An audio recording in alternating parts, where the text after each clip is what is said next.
Boa tarde, pessoal. Mais uma vez nós estamos aqui na TC Multimídia fazendo vídeo para o Espaço da Coluna e o nosso assunto hoje é hiperlordose. Pois bem, as curvas essenciais para a coluna ter estabilidade é uma lordose lombar, uma lordose cervical e a cifose na inclinação correta. Vamos observar aqui que a lombar ela é composta por 5 vértebras.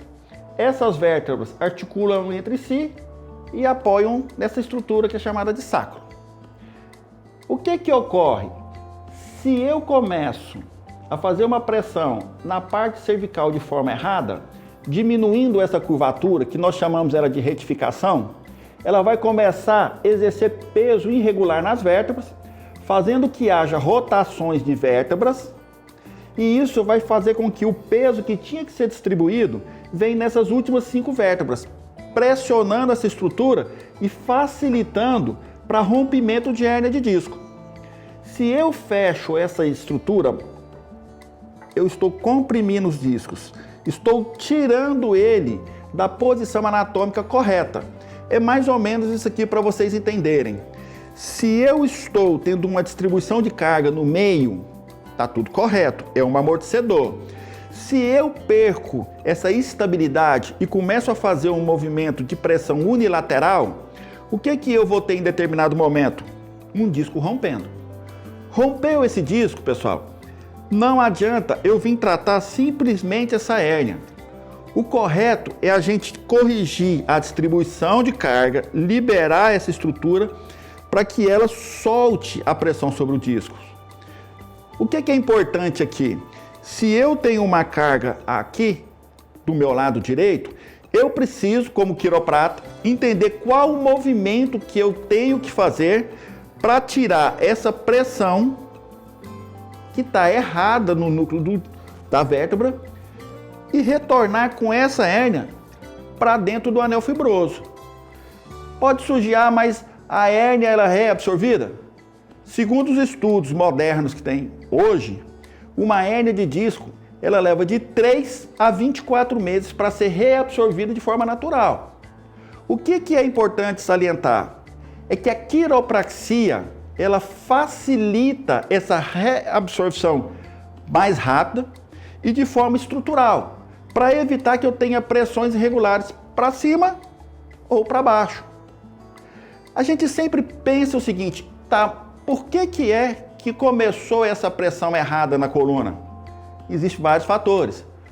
Uma coisa do crescimento, uma criança, um menino por 12 anos, ali nos 12 anos de idade, no pico do crescimento, ele pode ter essa inclinação, passar desapercebida e não for corrigida. Então ele vai ter uma escoliose, e essa escoliose vai fazer com que a carga migre para a periferia. Outro fator, peso. Pessoas que trabalham com serviços pesados, que carregam peso de forma irregular, pessoas que trabalham muito tempo sentado ou muito tempo em pé.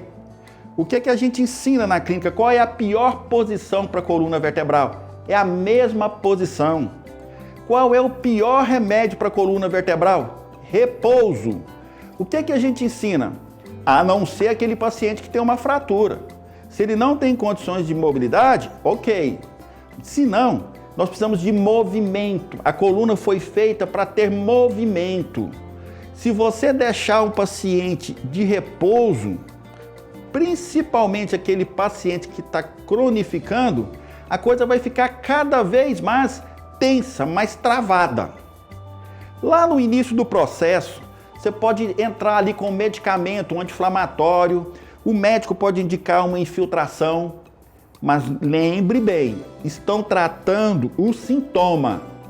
Nós precisamos fazer esse tratamento na origem do problema. Eu não sou contra o remédio. Na fase aguda, ok, vamos tirar o paciente dessa situação, dar condições de movimento, tirar a subluxação. O que é subluxação? É a torção da vértebra. Se a gente tira essa subluxação, essa rotação nas vértebras, nós vamos tirar a pressão e vamos movimentar a coluna para corrigir a hiperlordose, tirando ela de hiper para uma lordose comum, que é necessária para essa estabilidade. Não adianta a gente ficar tentando maquiar esse tratamento aqui, não. O que faz mal para o paciente é a força da gravidade. Nós não conseguimos mudar essa força da gravidade, nós temos que mudar no paciente. Senão, não tem uma solução definitiva. Me perguntam, mas toda hérnia de disco é tratada sem cirurgia? Veja só, isso é muito relativo. Nós temos na clínica pacientes que já estão na 5ª cirurgia e estão sentindo dor. No espaço da coluna hoje, o nosso processo ele chega a 90% de acerto, sendo que uma cirurgia de artrodese é 50% a 60%. E você sai de lá, no mínimo, com 6 parafusos na coluna. Eu sou contra a cirurgia? Não. Aquela que é bem indicada e não tem a outra alternativa, nós mesmos indicamos. Mas eu posso dizer que 80% das hérnias não provocam dor. Tem pacientes que têm hérnia de disco e não sabiam. Sabe como que eles descobriram? Na Covid começaram a tirar raio-x. E lá descobriram que tinha hérnia. Lá descobriram que tinha espondilolistese. E eles não tinham dor. Então, é muito importante a avaliação clínica que é feita com o quiropraxista. A nossa avaliação, nós somos detalhistas. Eu que avalio, eu olho o mínimo detalhe, a mínima curvatura. 90% das ressonâncias magnéticas que chegam lá no nosso consultório tem indicação cirúrgica. Qual é o meu objetivo? Entender o processo, entender o que levou aquela coluna a estar naquela posição, naquela pressão sobre o disco. Quando eu compreendo esse movimento, eu vou estudar movimentos contrários para fazer com que a força da gravidade volte para o centro da vértebra. Assim, nós acertamos o alvo, a origem do problema. Nós sempre estamos aqui discutindo alternativas sem cirurgia, sem remédio. Estamos à disposição de vocês. A clínica tem um enorme prazer em atender e esclarecer todas as dúvidas que chegam. Qualquer coisa, qualquer dúvida, entre em contato com a gente, fale com a nossa equipe. Lá nós temos o Douglas, nós temos a Caena, que está lá sempre ajudando na medida do possível a todas as dúvidas, todos os questionamentos. Um grande abraço a todos, até o próximo vídeo.